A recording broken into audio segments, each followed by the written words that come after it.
আপনি 10 মিনিট বক্তৃতা করলে আপনি 9.5 মিনিট আপনি 66-এ থাকেন। আওয়ামী লীগের দলীয় ভাবে অনেকেই অভিযোগ করেন যে বর্তমানে আওয়ামী লীগের ভেতরে একটা দ্বন্দ্ব, দলের অন্তর্গত দ্বন্দ্ব হচ্ছে গিয়ে যে নেতৃত্বের যে বিন্যাসের উপরের স্তরটি রয়েছে, সেই উপরের স্তরের সঙ্গে আপনার নিচের যেই স্তর বা তৃণমূলের, তাদের একটা বড় ধরনের সংঘাত বা ভিন্নতা আমরা লক্ষ্য করছি, বা তারা মানে বিভিন্ন ফোরামে এ নিয়ে আলোচনাও করছেন। এই ক্ষোভ কেমন আপনি দেখেন, এবং এই বিষয়গুলো কি দলের হাইকমান্ড নজরে আনছে কিনা? এবং অনেকেই মনে করেন, এখানেও দুই একজন কমেন্ট করেছেন, আওয়ামী লীগের সবচেয়ে বড় ভুল তার কর্মীদেরকে মূল্যায়ন না করা। আচ্ছা, এটি হচ্ছে সুলতানা আওয়ামী লীগের সবচেয়ে বড় ভুল তার কর্মীদের মূল্যায়ন না করা। এটি হচ্ছে আওয়ামী লীগের 5ই আগস্ট পূর্ববর্তী সময়ের কথাবার্তা। আমার মনে হয় না যে আমরা আজকের আলোচনা সেদিকে এক্স্যাক্টলি, যাচ্ছি। আমি সেইখানে হ্যাঁ, সব এগুলো আলোচনা এগুলো খালি এতই পিছনের দিকেই বাস্তবতা, যাচ্ছে। এতই সত্য যে সেগুলো আমরা হ্যাঁ, সেদিকে গেলাম না। রাইট। কিন্তু আমি বর্তমানের কথাটায় আসি। আমি যদি এই জায়গাটায় আসি, আপনি যে প্রশ্নটি করেছেন যে দলীয় হাইকমান্ডের নজরে আছে কিনা, কিংবা আওয়ামী লীগের মধ্যে এখন কি নানা রকম রেস কর্তৃত্ব। আচ্ছা, আমি সুলতান আপনাকে প্রশ্ন করি, আমি আমার বাকি দুজন সহ আলোচককেও প্রশ্ন করি, আওয়ামী লীগ কোথায় আছে বলেন তো? 5ই আগস্টের পরে আওয়ামী লীগ কোথায়? আওয়ামী লীগ কি আছে? I don't see them. Awami লীগের সমর্থকরা আছে, আওয়ামী লীগের নেতা কর্মীরা আছে, নানা জায়গায় আছে, বাট আমি যদি সংগঠন হিসাবে খুঁজি, সংগঠন আওয়ামী লীগ কোথায়? যেই দলটি এত বড় একটি রাজনৈতিক দল, ইনফ্যাক্ট আওয়ামী লীগ কিন্তু রাজনৈতিক দল হিসাবে হারাতে শুরু করেছিল আওয়ামী লীগ ক্ষমতায় থাকা অবস্থায়। আওয়ামী লীগ তার সর্বশেষ যে নির্বাচনটি করেছে, সেই নির্বাচনটি সবাইকে উপেক্ষা করে, অন্য দলকে পাশ কাটিয়ে আওয়ামী লীগ এককভাবে যে নির্বাচনটি করেছে, সেই নির্বাচনে আপনি যদি ভোটার টার্ন আউট দেখেন, আওয়ামী লীগ কিন্তু তার ইভেন দলের কর্মী সমর্থকদেরও ভোট কেন্দ্রে নিতে পারেনি। তার মানে সেই সময় থেকেই কিন্তু প্রমাণ হয়ে গিয়েছিল যে আওয়ামী লীগ দল হিসাবে, রাজনৈতিক দল হিসাবে এটি হারিয়ে গেছে। এবং 5ই আগস্টের পরে আমি আমি আমি খুঁজি যে আচ্ছা আওয়ামী লীগ কোথায়। হ্যাঁ, আপনি বলবেন যে কেন, কোথাও কোথাও তো ঝটিকা মিছিল হয়, গভীর রাতে মিছিল হয়, ভোর রাতে এটা আওয়ামী লীগের মিছিল হয়। মিছিল। নো, এটা আওয়ামী লীগের কোনো কর্মকাণ্ড না। কখনো কখনো আমাদের কোন আওয়ামী লীগের কোন কোন নেতা প্রিয় দেশবাসী বঙ্গবন্ধু স্টাইলে সোশ্যাল মিডিয়ায় এসে হাজির হন, এবং তারপরে তার নিচে কমেন্ট গুলো দেখেন, তার দলের কর্মী সমর্থকরা কিভাবে তুলোধুলো করে তাদেরকে। তার মানে আওয়ামী লীগ কিন্তু কোথাও নেই। এই যে নেই আমি বলি, এবং সেই জায়গাটায় আমার কাছে যেটা মনে হয়, হ্যাঁ আমি গল্প শুনি যে সাগর ভাই, আমার মনে হয় আমার আওয়ামী লীগ নেই বললে ভুল হবে। ইন আ সেন্স, ধরেন আওয়ামী লীগ আপনি আমি দেখি না, কিন্তু সরকার সারাদিন আওয়ামী লীগকেই দেখে, না, যেখানে কোনো না, অঘটন না, হয়। সরকার দেখে, আমি সেটা অন্য আলোচনা সুলতান না। আপনি যদি লন্ডনে চাতাম হাউসে ডক্টর ইউনূসের বক্তৃতাটা খুব মনোযোগ সহকারে একটু যদি শোনার চেষ্টা করেন, আপনি দেখবেন যে ওনাদের যে আকাঙ্ক্ষাটা ছিল, সেই আকাঙ্ক্ষার একটা বহিঃপ্রকাশ সেখানে ঘটেছে। তিনি সেখানে বলেছেন, আমরা তো ভেবেছিলাম যে 5ই আগস্ট হয়েছে, সব শেষ হয়ে গেছে, তারা আর নাই। মানে তাদের আকাঙ্ক্ষা ছিল, তাদের স্বপ্ন ছিল যে 5ই আগস্ট পরবর্তী বাংলাদেশে আওয়ামী লীগ বলতে আর কোনো কিছু থাকবে না, শুধু তারা থাকবে। কিন্তু তারা দেখেছে যে আসলে না, সেটি হয়নি। সেটি অন্য আলোচনা সুলতান না। কিন্তু আমি যদি আপনার বিষয়বস্তু যদি রাজনৈতিক দল হিসাবে আওয়ামী লীগের জায়গায় দেখেন, মানে একজন সাধারণ, হ্যাঁ আওয়ামী লীগের কর্মীরা আছে, সারা দেশে আওয়ামী লীগের কর্মীরা আছে, সমর্থকরা আছে। আওয়ামী লীগকে আমি আমার শুরুর আলোচনায় যেটি বলেছিলাম যে একটি রাজনৈতিক ভারসাম্য প্রতিষ্ঠা করার জন্য যে আরেকটা শক্তির দরকার, সেই শক্তি প্রত্যাশা, সেই শক্তির আকাঙ্ক্ষা থেকে আওয়ামী লীগকে নিয়ে অনেকের মনে আকাঙ্ক্ষাও আছে। কিন্তু আওয়ামী লীগটা কোথায়? মানে এত বড় একটি খুব, আমি যদি খুব স্বাভাবিক রাজনৈতিক পরিস্থিতিতে ধরি, যে একটি খুব গ্রহণযোগ্য নির্বাচন হয়েছে, নির্বাচনে একটি রাজনৈতিক দল পরাজিত হয়ে ক্ষমতাচ্যুত হয়েছে, তাহলে তার একটি নিয়মতান্ত্রিক রাজনৈতিক দলের প্রথম কাজ কি? প্রথম কাজ হচ্ছে সে তার ফোরামকে নিয়ে বসবে যে আমি কেন নির্বাচনে হেরে গেলাম, আমার কোথায় ত্রুটি ছিল, সামনে আমার লক্ষ্য কি, আমি সামনে কিভাবে কোথায় কোথায় সংশোধন করতে হবে, আমি কি করব, আমাকে লিডারশিপে কোথাও চেঞ্জ করতে হবে, আমাকে পলিসি কোথাও চেঞ্জ করতে হবে। সেটি হচ্ছে একটি নিয়মতান্ত্রিক উপায়ে ভোটের মাধ্যমে হেরে যাওয়া একটি সত্যিকারের রাজনৈতিক দলের কাজ হওয়ার কথা। কিন্তু আপনি যেভাবে দাঁড় করান না কেন, আপনি এই জুলাই আগস্টের আন্দোলনকে আপনি যাই বলেন না কেন, আপনি মেটিকুলাস ডিজাইন বলেন, আপনি ষড়যন্ত্র বলেন, আপনি এটাকে 1971 সালের মুক্তিযুদ্ধের কাউন্টার রেভলিউশন বলেন, নানা রকম ব্যাখ্যা যেভাবে দাঁড় করান না কেন, কিন্তু বাস্তবতাটা হচ্ছে কি, you are not in the power, you are no more in the power. Even একটা, আপনি কোথাও নাই, লিডারশিপ কোথাও নাই। তাহলে এই যে আপনি নাই, কিন্তু আপনার লক্ষ লক্ষ আপনার সমর্থকরা আছে, আপনাকে চায় এরকম মানুষ আছে, তাহলে আপনার কাজ কি? আপনি নিশ্চয়ই আপনি আপনি অ্যানালাইসিস করার চেষ্টা করবেন যে ওয়েল, আমি একেবারেই উচ্ছেদ হয়ে গেছি, তাহলে আমি কি করব? আমি কি হারিয়ে যাব, নাকি আমি দাঁড়াবো, আমি ফিরে যাব, বা আমাকে যারা পছন্দ করে, সমর্থন করে, যারা নানা জায়গায় নানাভাবে নির্যাতিত হচ্ছে, তাদেরকে আমি কি বার্তা দিব? বা এই যে কথাগুলি এখন হচ্ছে যে আওয়ামী লীগের সবচেয়ে বড় ভুল হচ্ছে মানে ত্যাগী নেতা কর্মীদেরকে মূল্যায়ন না করা, এইটা নিয়ে কি আমি কোনো আলোচনা করব? তাদেরকে কি কোনো আমি বার্তা বলবো? আমি কি আমার কর্মীদের, সমর্থকদের বলবো যে সরি, তোমাদেরকে আমি একটা খুব বিপদের মধ্যে ফেলে দিয়েছি, বাট আমরা এই জায়গা থেকে বেরিয়ে আসবো? আমি এই কথাটা বলবো কিনা?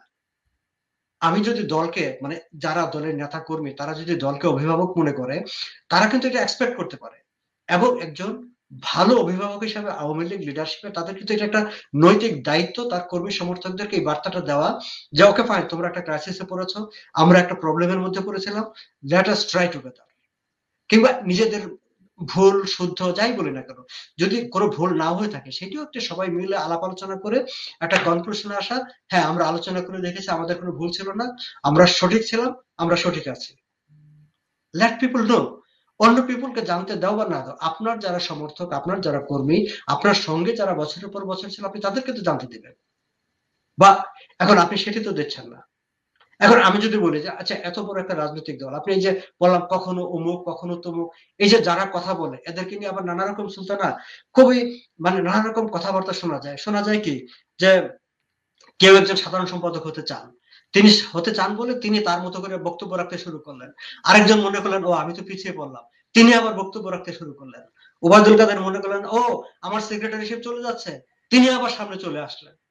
আমি শুনি যে একজন নাকি শেখ হাসিনাকে ফোন করে বলেছেন যে আমি কি কলকাতায় আসবো, তিনি নাকি আবার হাসতে হাসতে উত্তর দিয়েছেন যে তুমি তো এমনিতে অনেক পিছনে পড়ে গেছো, তাড়াতাড়ি আসো, এখন চলে আসো, নাহলে আরো পিছনে পড়ে যাবা। এগুলো নানা রকম গুঞ্জন আমরা শুনি, কিন্তু আওয়ামী লীগের মতো একটা রাজনৈতিক দল কেবলমাত্র এইসব গুঞ্জনের মধ্যেই থাকবে, স্পেসিফিক কোনো জায়গা থাকবে না। আচ্ছা আপনি বলেন তো 10 মাসের মধ্যে, আমি আমি প্রায় এই প্রশ্নটা করি যে আমরা ফেসবুকে দেখি যে আওয়ামী লীগের ভেরিফাইড একটা ফেসবুক পেজের কথা বলা হয়, এই পেজটা যে আওয়ামী লীগের ভেরিফাইড পেজ, ফেসবুক পেজ, এটা আপনাকে কে কনফার্ম করেছে? কেউ বলেছে তাই না, 5 মাস? আওয়ামী লীগের মতো একটা দলের ভেরিফাইড পেজে আপনার যে সমস্ত জিনিস তারা দেখায়, না আমি সেদিকে গেলাম না, আই ক্যানট বিলিভ দিস। সুতরাং সেই আলোচনায় আমি পড়ে যাই, কিন্তু এটা যে তাদেরই ফোরাম, তাদেরই প্ল্যাটফর্ম, এটা আপনাকে কে কনফার্ম করেছে? তার অ্যাডমিন যে হাইজ্যাক হয়ে যান, এটা হু নোস। আমি জাস্ট একটা মানে এইসব হয়তো সত্য না, কিন্তু আমি এই প্রশ্নগুলো তো আমরা করতে পারি। আচ্ছা, এখন এই যে আমরা বিভিন্ন সময় শুনি যে এটা আওয়ামী লীগের কর্মসূচি, এই কর্মসূচিটা কোন ফোরামে কোথায় তৈরি হয়েছে, কে সিদ্ধান্ত দিয়েছে? আচ্ছা, আবার আমরা শুনি যে আওয়ামী লীগের সভানেত্রী শেখ হাসিনা তৃণমূলের নানা লোকের সঙ্গে কথাবার্তা বলেন। নিশ্চয়ই তিনি কথাবার্তা বলবেন। আমি আমি আমি উইথ ডিউ রেসপেক্ট, আমি দেখে আমরা শুনেছি যে তারেক রহমান নাকি বছরের পর বছর লন্ডনে বসে থেকে এরকম স্কাইপে বা ইয়েতে তিনি নানা জায়গায় এইভাবে কথা বলেছেন। এবং আজকে আপনি বিএনপির ওই জায়গাটা যদি দেখেন, বিএনপিতে কিন্তু একটা প্যারালাল একটা পলিটিক্যাল পার্টি তৈরি হয়েছে। আপনি একটা যে বিএনপি মির্জা ফখরুল ইসলাম সাধারণ সম্পাদক, এবং এইভাবে যে সারা জেলায় উপজেলায় একটা কমিটি আছে, আবার তারেক রহমান যাদের সঙ্গে টেলিফোনে বা কথা বলছেন, ওখানে একটা আলাদা একটা অস্তিত্ব দাঁড়িয়ে গেছে। ফলে তারা বলে যে নো, আমাদের এটা তো তারেক রহমান করতে বলছে, দলের সেক্রেটারি জানে না, দলের জেলার প্রেসিডেন্ট জানে না, ফলে একটা কিন্তু ক্রাইসিস তৈরি হয়েছে। এখন শেখ হাসিনা যদি সত্যি সত্যি এইভাবে জেলায় জেলায় উপজেলায় উপজেলায় কথা বলে, তার মানে কি তিনি আলাদা করে একটা আওয়ামী লীগ তৈরি করছেন? ওয়েল, যদি সেটাও হয় ফাইন, একটা ফোরাম হোক, ফোরামে আলোচনা করা হোক। আমি তো মনেই করি সুলতান, আমি এই ফোরামে আপনার এই শো এর মাধ্যমে আমি আমার এই ভাবনাটা আমি শেয়ার করতে চাই। আমি তো মনেই করি যে আওয়ামী লীগের উচিত হচ্ছে অতি দ্রুত একটা মিটিং করে আওয়ামী লীগের একেবারে ফার্স্ট অ্যাটলিস্ট 2 টায়ারের লিডারশিপে যারা আছে, প্রথম 2 স্তরের লিডারশিপ আছে, তাদেরকে আপাতত ছুটিতে দিয়ে মিডল টায়ার অথবা লোয়ার মিডল টায়ার থেকে সামনে কিছু লোকজনকে নিয়ে একটা লিডারশিপ তৈরি করা, যে বাবারা তোমরা 15-20 বছর, অনেক বছর তোমরা দলকে অনেক কিছু দিছো, এবার একটু অবসরে থাকো, এবার একটু তোমরা পাশ থেকে দেখো, যারা কখনো কোনো সুযোগ পায় না তারাই এই ক্রাইসিসের সময় দলের লিডারশিপ দেবে। আমি তো মনে করি, এটা আমার ভাবনা, নিজস্ব ভাবনা, যে আওয়ামী লীগের উচিতই হবে যে প্রথম 2 টায়ারের লিডারশিপকে জাস্ট অবসরে পাঠিয়ে দেওয়া। আচ্ছা, এখন আওয়ামী লীগের কথা বলবো। আপনি 10 মাসের মধ্যে যদি আওয়ামী লীগ একটা তার স্পোকস পারসন যে কেউ একজন তিনি আওয়ামী লীগের কথা বলছেন, তিনি আওয়ামী লীগের কথা বলবেন। আওয়ামী লীগের মতো একটা দল যদি এইটুকু ঠিক করতে না পারে, আপনি এই দল কিভাবে ভাববে যে আমি আবার ক্ষমতায় আসবো, আমি আবার দেশে গিয়ে বসবো? তার তো এই কাঠামোগুলো থাকতে হবে। আচ্ছা, এর বাইরে আপনি যে কথাটি বলছিলেন যে আওয়ামী লীগের ফেসবুক পেজে যেসব পোস্ট, আমি এই বক্তব্য নিয়ে আমি অনেক সময় বলি যে আওয়ামী লীগ এখনো 1966, 1971 পরে আর আসতে পারে নাই। এটা 2025 সাল। আপনি 2025 সালে দাঁড়িয়ে কথা বলবেন 2030-35 সালের উপযোগী কথাবার্তা। আপনাকে 66 সালের কথা বললে হবে না। আপনি 10 মিনিট বক্তৃতা করলে আপনি 9.5 মিনিট আপনি 66 এ থাকেন, আর বাকি মানে 30 সেকেন্ডে আপনি ধন্যবাদ আপনার কথা বলেন। তাহলে এই বক্তৃতা দিয়ে আপনি এই সময়ে 2025 সালে একটা আগস্ট পরবর্তী একটা আন্দোলনের মাধ্যমে ক্ষমতাচ্যুত হওয়ার পর আপনি ক্ষমতায় ফিরে যাওয়ার স্বপ্ন কিভাবে দেখেন?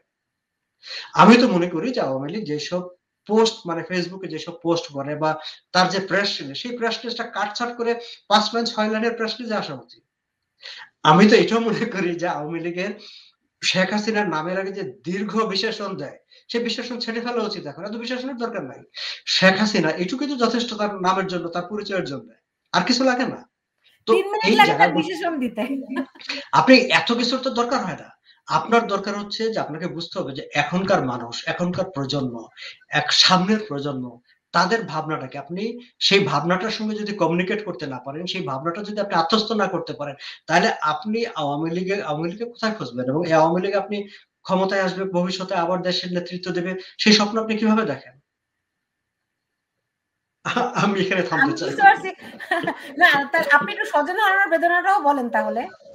না, অবশ্যই না, বেদনা তো বেদনাই। দেখেন, এই জায়গাটা নিয়ে আমি কোনো কমেন্ট করব না। কারণ এটা যেটা তানভীর বলছিলেন যে আওয়ামী লীগের মতো মানে এত নিপীড়িত, নির্যাতিত হওয়া বা এত মানে দলীয় কর্মী, সমর্থক, স্বজন হারানো এরকম আরেকটি রাজনৈতিক দল বাংলাদেশে নাই।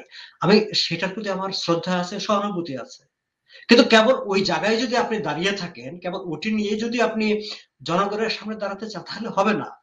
আপনার বেদনা আপনি বেদনার জায়গায় রাখেন।